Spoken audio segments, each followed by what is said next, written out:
Welcome to the Rational Egoist. I'm your host, Michael Liebowitz, and with us today we have a real treat. We have an objectivist and a magician who is the author of the new book, Thinking About the Art of Magic, Owen Christensen. Welcome back to the show. Thank you, Michael. Thanks for having me back. So there's probably some people out there that think there's a discrepancy between being an objectivist and being a magician. So before we can really get into the book, which is, of course, what you're here to talk about, I want to know first what drew you to objectivism. And then when you're done telling us about that, we'll get into what drew you to magic. All right. Well, very, very briefly, throughout my childhood and my adolescence, I was, And you're what? Hold on. How old are you now? I'm 23. Okay. 23 years old. Yeah. Okay. So throughout my childhood and adolescence, I was, for the most part, a collectivist, both consciously and subconsciously, if I can put it that way. And when I was in high school, because in France, you get philosophy classes in high school during the final year, basically. And my teacher told me a very great piece of advice. Let's say she told me straight up. She looked at me straight into the eyes and she said, "Owen, always be objective. Never follow blind ideologies." Now that stuck with me, and I was like, "Wow, I have to apply this." And so I read, I sort of started to read philosophy books, Nietzsche, Aristotle, and so on and so on. And at some point, I called her and I was like, "Well, wait a second. Is it possible to have an ideology based on objectivity when we call it objectivism?" I didn't know at all what objectivism was back then. I really said that just on the top of my head, and she said, "Well, yeah, I've never heard of a philosophy that was named like that, but why not? You can try to look it up and see if it exists." So I wrote. So after the call, I wrote it down, and I saw Objectivism, the philosophy of Ayn Rand, and I was like, "What is this?" I read it, and back at that time, I was starting to dabble with libertarian ideas. I had read the Nicomachean Ethics, right? I have no idea how to pronounce it either. Yeah, I apologize to Aristotle if I didn't pronounce it. I don't think he'll take offense. Yeah, I don't. And so I read the Wikipedia page, to be completely honest, and the ideas. I was very excited actually about the ideas, even though they, at the time, I didn't know that they were sort of slightly misrepresented. I was still interested by the idea that there was this rational egoism thing and this pro capitalism, laissez-faire, and so on. So I asked my dad to buy The Virtue of Selfishness and Capitalism, the Unknown Ideal. And after I read the Objectivist Ethics, by the end of it, when I read that last quote from Galt, I just closed the book, put it aside. I looked straight on, and I said, "My life will never be the same." And in effect, it has never been the same. So that's how I was introduced to objectivism, to Ayn Rand's ideas, and yeah. So what came first, magic or objectivism? Magic. Okay, and what attracted you to magic?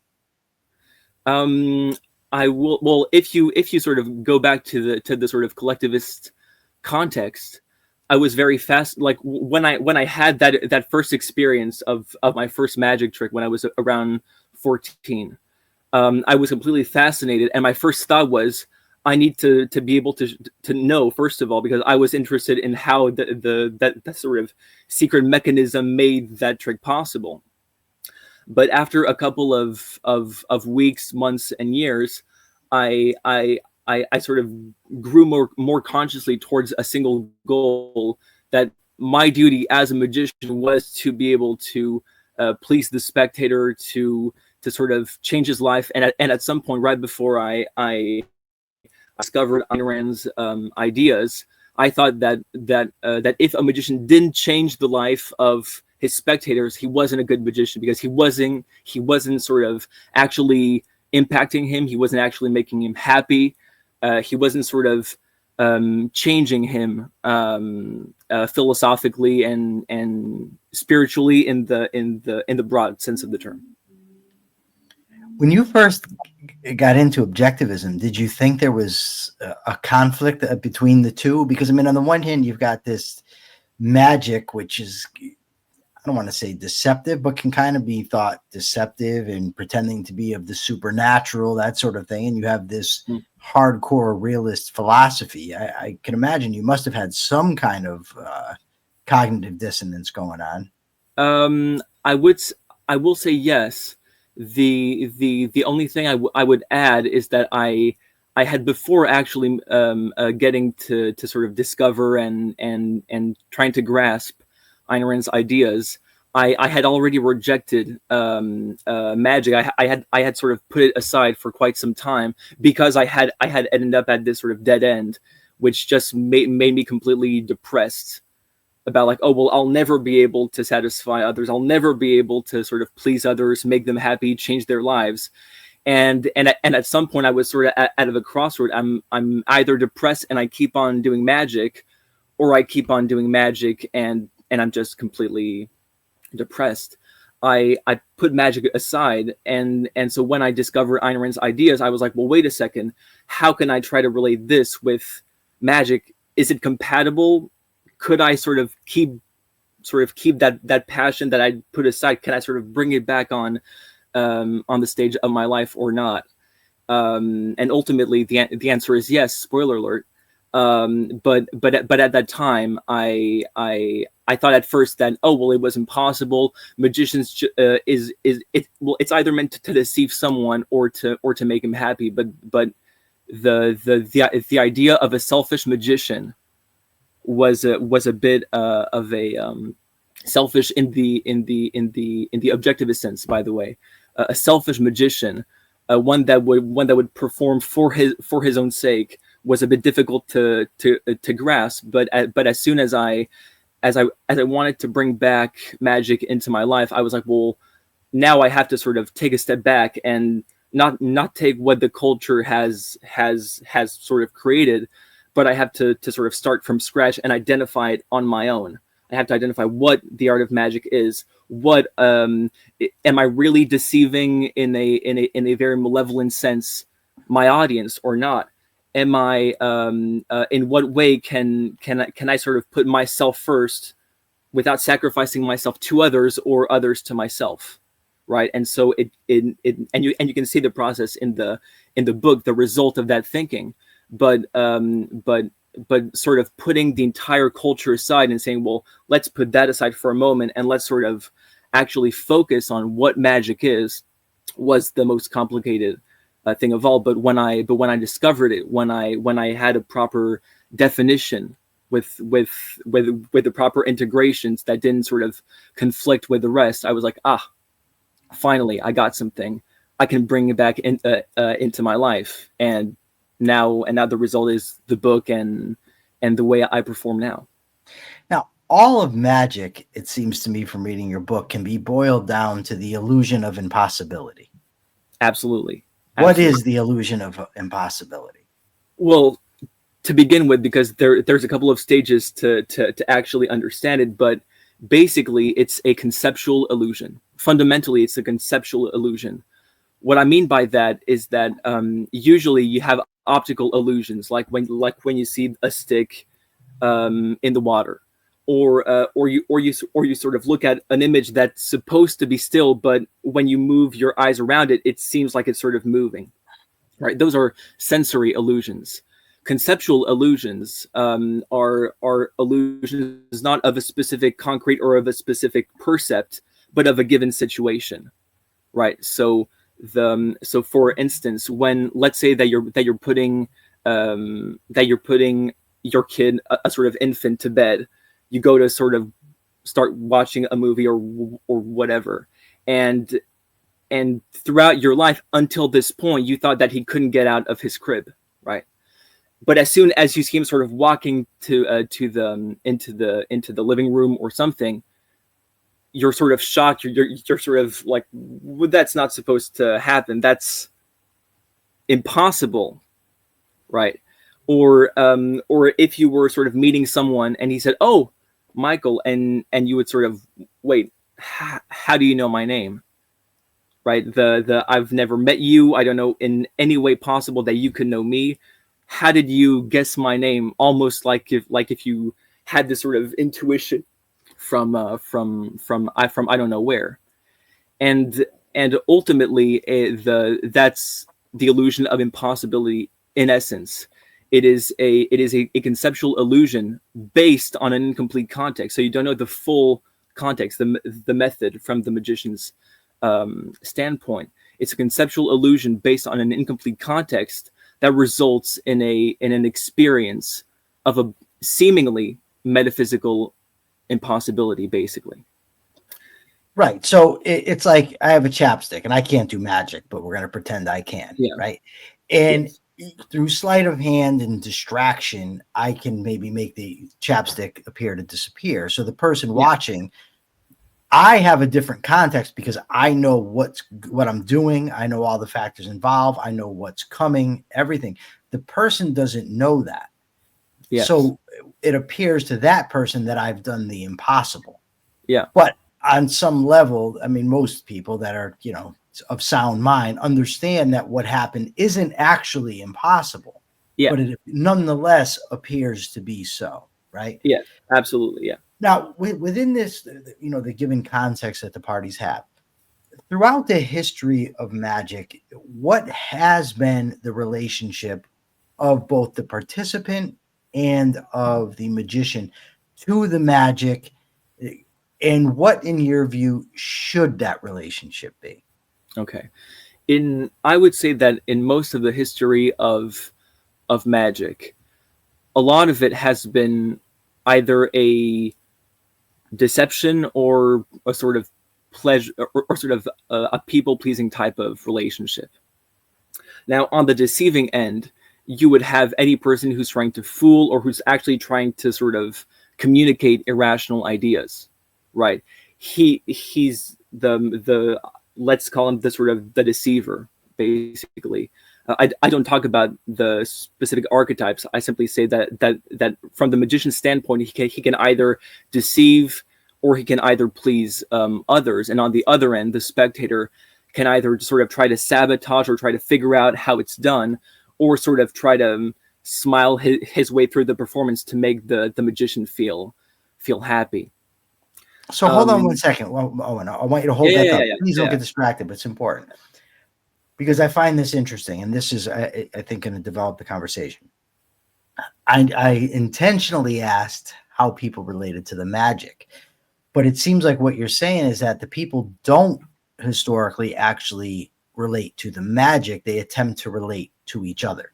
So instead of it being a reality-based relationship, they make it an interpersonal relationship. Much of like what Ayn Rand talked about as a second-hander or a social metaphysician, somebody who's puts people above reality. Instead of it being about, let me be the master of my craft, it's let me see how I can affect this other person. Yes. The best way I would summarize it, and I actually love that sort of passage in my book without sounding arrogant. No, it's great. No, your book is excellent. You should be proud of it. You should show it on the screen. It's well then book. Here it is. I mean, it's a very I have very little interest in magic. But I do find it interesting, and I love the idea of greatness. So I love to watch. Like I used to watch the show Penn and Teller Fool Us. I know you're critical of the show, but I really was impressed with the amount of effort that goes into becoming a master of the craft. It's a very impressive thing. Yeah. Well, by the way, just as a small side note, although I do criticize Penn and Teller insofar as they sort of have a show based on fooling the magician and so on, I do have to say that I have a tremendous respect for both of them as performers and as magicians. right? That although I do criticize them, and I do criticize their show specifically, I have to say that they're some of the best magicians out there, right? I'll close that parenthesis just to come back to our conversation about the second hander, right? The best way to summarize a sort of an irrational magician's view is, since I cannot persuade nature, I'll persuade others that I can persuade nature.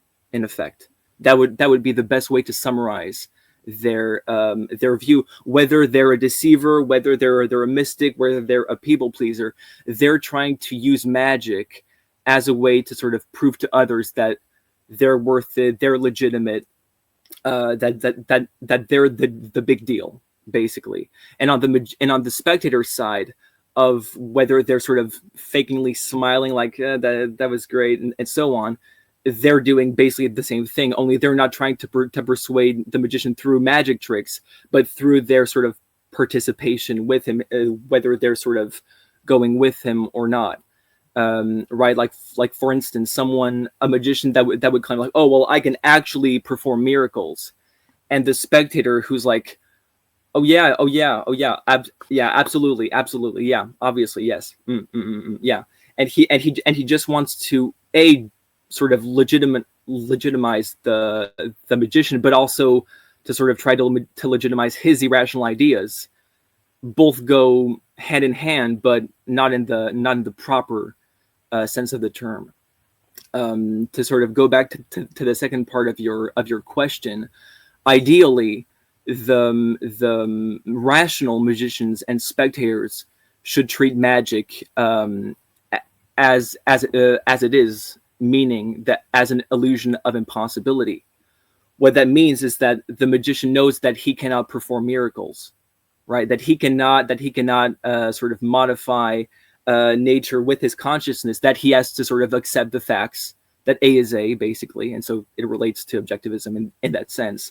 A magician has to acknowledge that it's only by his actions, his secret actions, that he'll be able to produce an illusion of impossibility. And the spectator on his end has to acknowledge that the magician isn't actually violating the laws of nature, that he isn't actually performing miracles, only seeming miracles or apparent miracles. And it's precisely the fact that he doesn't know the full context that he can actually have that experience.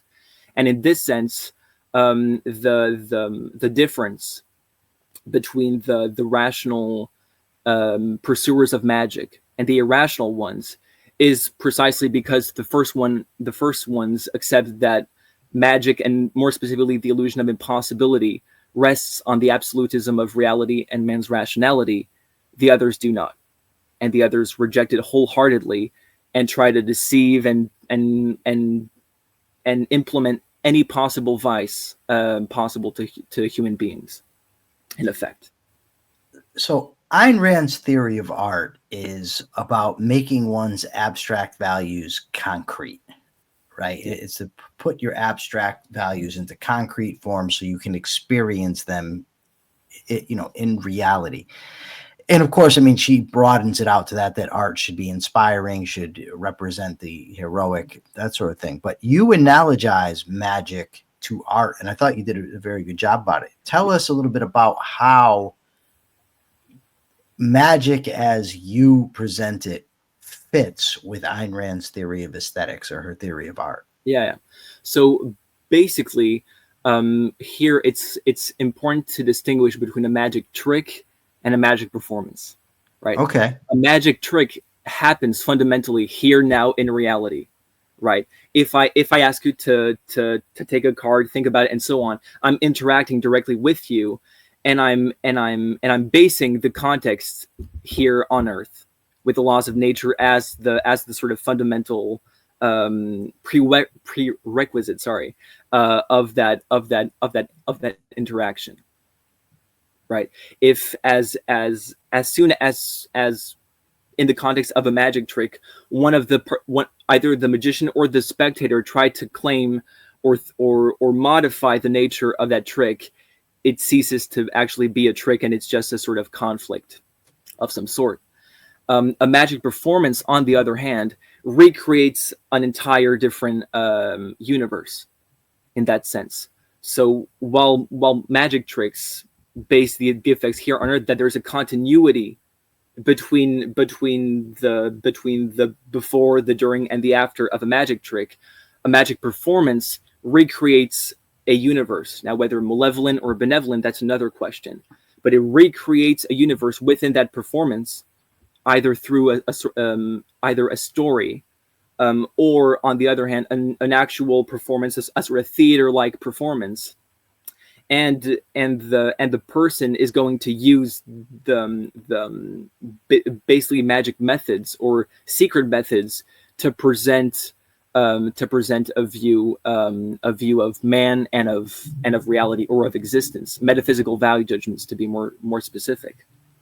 And in this sense, it relates to Ayn Rand's theory of art, in the sense that she held that art is a selective recreation of the artist's metaphysical value judgments, in the sense that a painter or a writer or a sculptor or whatever is selectively choosing what he considers to be important, what he considers to be essential in life, and he's recreating it through the specific means of his art form. I hold that the magician is one of that subcategory. Now, obviously, I'm not claiming that Ayn Rand said this about magicians. That's completely me, but I'm sort of applying her definition of art to magic, or at least trying to the best of my ability, given the few magic performances that actually exist, because it is still dominantly a magic trick art form. In that sense, art form here in the sort of little a, in the sense that it's a craft with skills and so on and so on. If that answers your question, if you want me to be more precise, to give more examples, please ask. What I want to know is, when you're doing magic, right? How do you, Owen Christensen, project a benevolent universe premise, or how do you project heroism, the good, the type of magic that is optimistic? Yeah. Now, I will say that even in magic tricks, there is this possibility to project a sense of life. It's simply a bit more limited, because since you're having that conversation with that other person, since the events are happening here and now, you're not recreating reality. The only space you have to actually implement your sense of life, or inject your sense of life into a magic trick, is the way you're gonna be, the way you're gonna say things, and the topics that you're going to choose to present magic tricks. In this sense, focusing on the sort of seemingly impossible achievement that only a human using his mind can actually create, this is basically my character with many things here.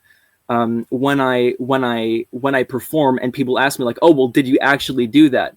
Now, obviously, it's quite clear in my magic tricks that I'm not trying to either deceive them, or even please them, or even try to communicate some sort of idea. I really try to essentially induce an illusion of impossibility, by stressing that it is as if I'm doing what I'm doing, but I'm not actually performing miracles. I'm not actually violating the laws of nature. And when people ask me, well, what are you? Well, what is happening then?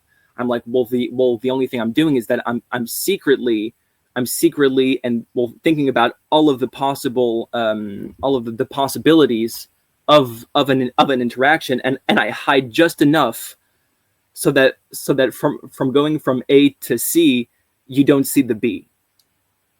And when you try to connect the dots, then you're like, well, how did he go from A to C without going through B? How did the card, for instance, jump from the middle to the top without you taking the card and placing it on top. I didn't see that, right? And them not seeing that projects that effortless achievement in effect. Now, when it comes to magic performances, I would say that the closest I've come, because I haven't actually sort of consistently and actually focused my time on magic performances. But if I were, I would actually tell stories of heroic people, of achievement, and any potential human value that is worth achieving. One of the examples I give in the book, and the examples I usually give in other interviews or in conversations, is a magic performance by Perseus Archimanes, entitled "Couples," where he tells a story about a couple achieving progressively happiness, although it's getting more and more difficult. But ultimately, the struggles, the conflicts, and all that, they're meaningless in effect, because every time he performs the magic in his performance, he's integrating it with a story, so that what happens in his hands is also happening verbally in the story, and he integrates it so perfectly together, and in that sense, the magic, this sort of seemingly impossible moment, accompanies this achievement of values that is just absolutely amazing. And he is in a great many ways. That's the way I call him, but he's the Aristotle of magic, because he was the first one to actually, in my view, theorize and actually give a basic view of what could be a magic performance in effect. And in my view, he is the only, as for now, I don't know others, but as for now, to me, he is the only magician who has achieved a romantic art with magic, and in that sense, I admire him very much. And he's a dear friend. So, and what is his name again? Perseus Archimanes. He's Greek. That sounds like a great magician. Yes, he is. Now, in reading the book, it's obvious that you're passionate about this. This is a labor of love. Why did you write the book? Why were you so motivated to get these ideas out there? Yeah. Well, firstly, it's actually Perseus that asked me if I could write something on that. I would say, 2-3 years ago, I already had the basic ideas of the relationship between art and magic. I had a very primitive definition of what magic was after a couple of months of reading the introduction to objectivist epistemology. And so I already had those ideas, but very general ideas, very loosely tied connections. And when I spoke to Perseus about those ideas, he said, "Oh, well, could you write a sort of 50-60 page essay thing on magic?" And I thought about it, and I was like, "Okay, well, what would it look like?" Well, I would first have to talk about the relationship between philosophy and magic, and then go into what magic is, what is a magician, a spectator, and so on. And the more and more I started to organize the book, the more and more I realized that it wasn't like I couldn't just say what I wanted to say in 40, 50, 60 pages, that I actually had to write it in a full book. And the next 2 years, so I started about 2 years ago writing the book seriously. Now there were some issues in the sense that Perseus and I couldn't go through with the publication of the book because of his context. It's not a reproach by any means necessary. Simply that we couldn't, given both of our contexts, publish the book together. But he pushed me to write that book. And the more and more I wrote, the more and more I realized that it was a matter of life and death. As I put it in the acknowledgments, I think myself, for continuously observing and identifying and integrating the facts pertaining to magic, because understanding what magic is, who are the different pursuers of magic, and what are their ideal interactions is crucial. However intellectual or abstract they may seem, that it's crucial for my concrete practical life here on Earth. And if I wanted to be the best magician I could be, I had to know what he was to begin with, and what had to be, and what were the actions I had to implement in order for me to sort of actually perform it successfully, and also to make it compatible with my life.